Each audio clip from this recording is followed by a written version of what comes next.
تم انتقاد نظام السجون الحديث في جميع أنحاء العالم، وهناك عدد قليل من البلدان التي لم تستطع الاستفادة من نوع من إصلاح السجون. ومع ذلك فإن معظم السجون الحديثة على الأقل لا تحمل شمعة مثل تلك التي كانت في الماضي. فقبل بضع سنوات كانت العديد من السجون تحتفظ بالسجناء تحت المراقبة مع نوع الأمن الذي يمكن أن يكسر الروح بنفس سهولة كسر الجسد. واليوم في هذا الفيديو سنشاهد معا أكثر السجون تحصينا وأمانا في التاريخ. الكتاراز.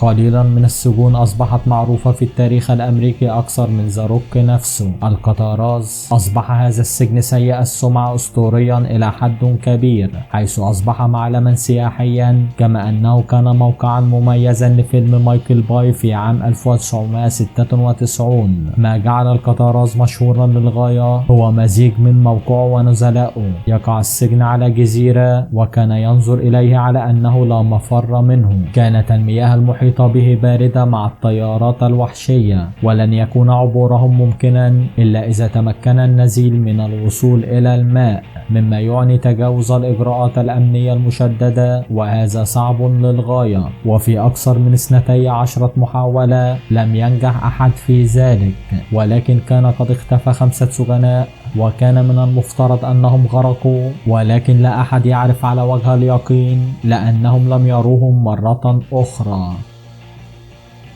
الباستيل.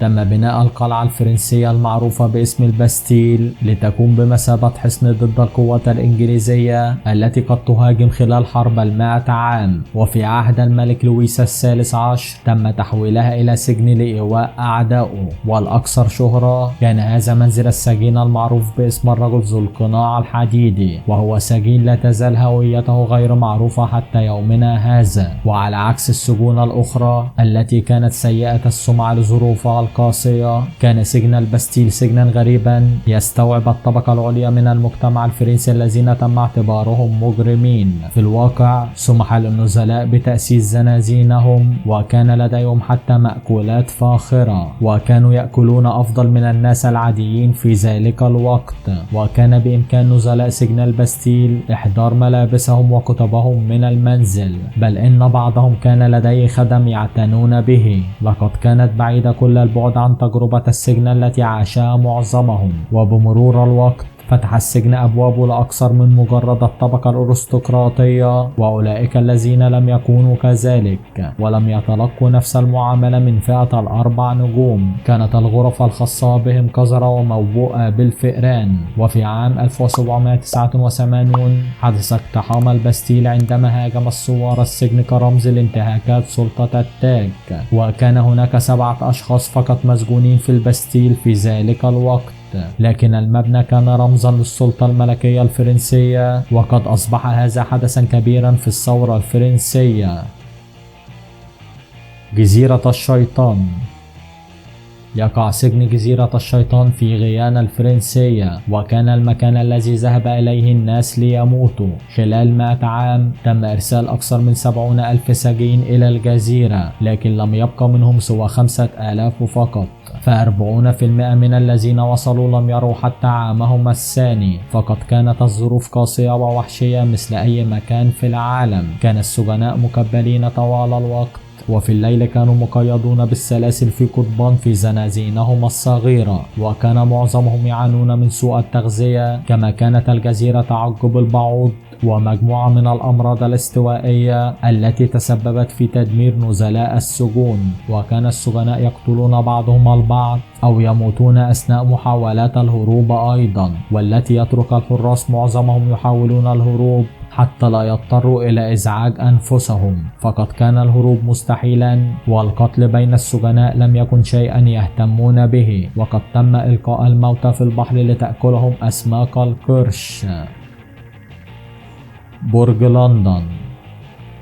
ربما كان أشهر سجن في التاريخ بجوار الكاتاراز. كان برج لندن هو المكان الذي أرسل فيه حكام بريطانيا أشهر المسجونين ليتم نسيانهم، وقد فعلوا ذلك في الجزء الأكبر من الألفية. تم استخدام البرج لأول مرة كسجن في عام 1100، وقد تم استخدامه آخر مرة كسجن في عام 1952، وهذا 852 عاما من العقوبة، وهو ما يعد بمثابة جحيم للتشغيل وفقا لمقياس أي شخص. يقع البرج على نهر التايمز في لندن، ويحتضن سكانا مشهورين مثل الملك هنري السادس وإليزابيث الأولى والعديد من زوجات الملك هنري الثامن. وعلى الرغم من تاريخه الطويل بشكل لا يصدق كسجن، إلا أنه من المفاجئ أن عددا قليلا فقط من الأشخاص قد تم إعدامهم بالفعل قبل الحروب العالمية. لقي 7 أشخاص فقط نهايتهم في البرج، حيث تم تنفيذ معظم عمليات الإعدام الحكومية في تاور هيل.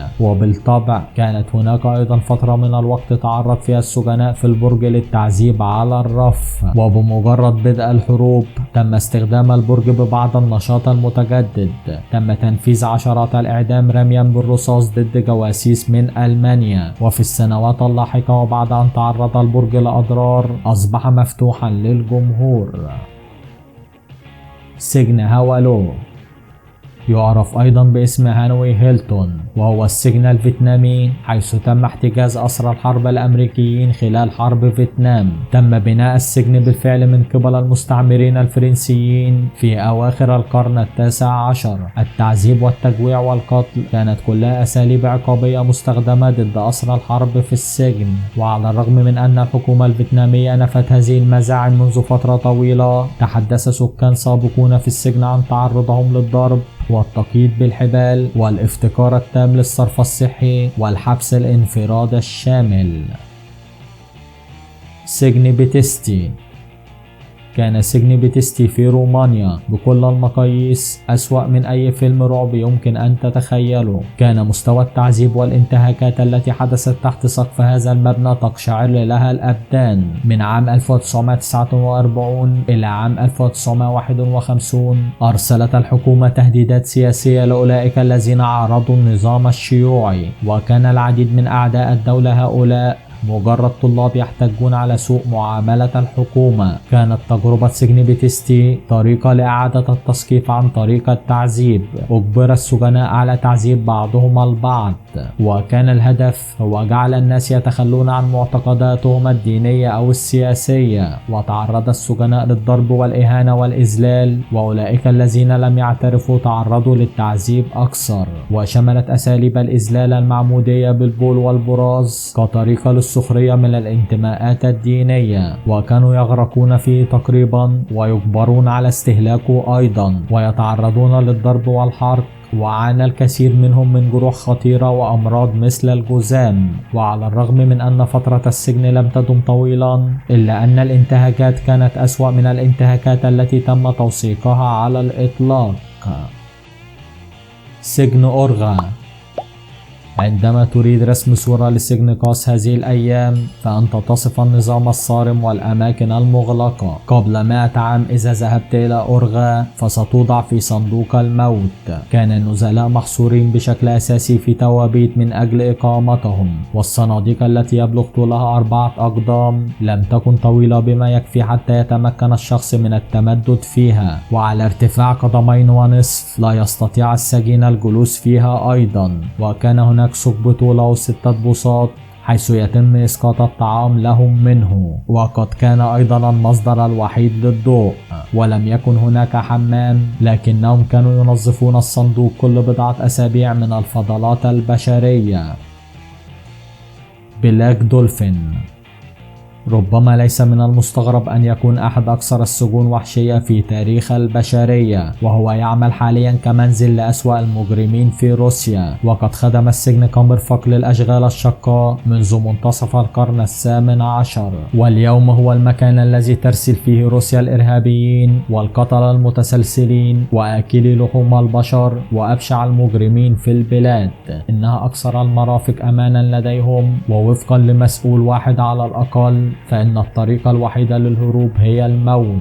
فمنذ عام 2000 كل سجين محتجز في بلاك دولفين موجود هناك إلى الأبد، فكل سجين هناك لديه حكم بالسجن مدى الحياة ولن يخرج مرة أخرى. كل زنزانة مساحتها 50 قدما مربعا يوجد بها نزيلان، ويجب فتح 3 أبواب فولاذية للوصول إلى هذه الزنازين. ويحصل السجناء على 90 دقيقة من وقت التمرين في قفص كل يوم، ثم يعودون إلى زنزاناتهم. وعندما يخرجون من زنزاناتهم يتم تقييدهم والانحناء عند الخصر للمشي منحنيين، وتكون أعينهم معصوبة حتى لا يعلموا معالم السجن. ولمدة 16 ساعة في اليوم يمكن للنزلاء الوقوف في زنزاناتهم أو الجلوس على كرسي، والنوم في سريرهم غير مسموح به في الواقع. وهذه المعاملة القاسية هي موازنة روسيا للضرر الذي تسبب فيه السجناء.